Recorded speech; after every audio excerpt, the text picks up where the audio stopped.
ದೇಶ ಮೊದಲು ಚಿಂತನೆಯಡಿ ತಿರಂಗಾ ಯಾತ್ರೆ ಹಮ್ಮಿಕೊಳ್ಳುವುದರಲ್ಲಿ ತಪ್ಪೇನಿದೆ. ಆದ್ರೆ ಇಲ್ಲಿ ಯುವ ಮೋರ್ಚಾ ಕಾರ್ಯಕರ್ತರು ತಂದ 1,000 ಅಡಿಯ ರಾಷ್ಟ್ರ ಧ್ವಜವನ್ನ ಕಸಿದುಕೊಂಡು ತುರ್ತು ಪರಿಸ್ಥಿತಿ ಹೇರಿದಂತೆ ವರ್ತಿಸಿದ್ದಾರೆ ಎಂದು ಯುವ ಮೋರ್ಚಾ ರಾಜ್ಯ ಅಧ್ಯಕ್ಷ ಧೀರಜ್ ಮುನಿರಾಜು ತಿಳಿಸಿದ್ದಾರೆ. ಬಿಜೆಪಿ ದೇಶ ಮೊದಲು ಎಂಬ ಸಿದ್ಧಾಂತ ಹೊಂದಿದೆ ಎಂದ ಅವರು ಬಸ್ಸಿನಲ್ಲಿ ಕಾರ್ಯಕರ್ತರನ್ನ ತುಂಬಿಸಿ ಒಯ್ದಿದ್ದಾರೆ. ರಾಷ್ಟ್ರ ಧ್ವಜಕ್ಕೆ ಸಂಬಂಧಿಸಿದ ತಿರಂಗಾ ಯಾತ್ರೆಗೆ ಪೊಲೀಸರು ಅನುಮತಿ ನಿರಾಕರಿಸಿದ್ದು ಖಂಡನೀಯ ಎಂದು ಹೇಳಿದರು.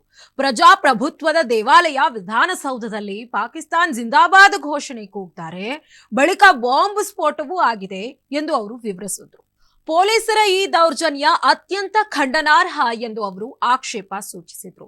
ಬಿಜೆಪಿ ಯುವ ಮೋರ್ಚಾ ಕರ್ನಾಟಕದ ವತಿಯಿಂದ ಇಂದು ಸಂಜೆ ಬೆಂಗಳೂರಿನ ಟೌನ್ ಹಾಲ್ನಿಂದ ತಿರಂಗಾ ಯಾತ್ರೆ ನಡೆಯಬೇಕಿತ್ತು.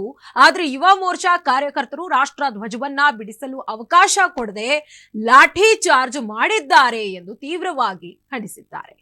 ದೇಶ ಮೊದಲು ಎಂಬ ಜಾಗೃತಿ ಮೂಡಿಸುವ ಉದ್ದೇಶ ನಮ್ಮದಾಗಿತ್ತು.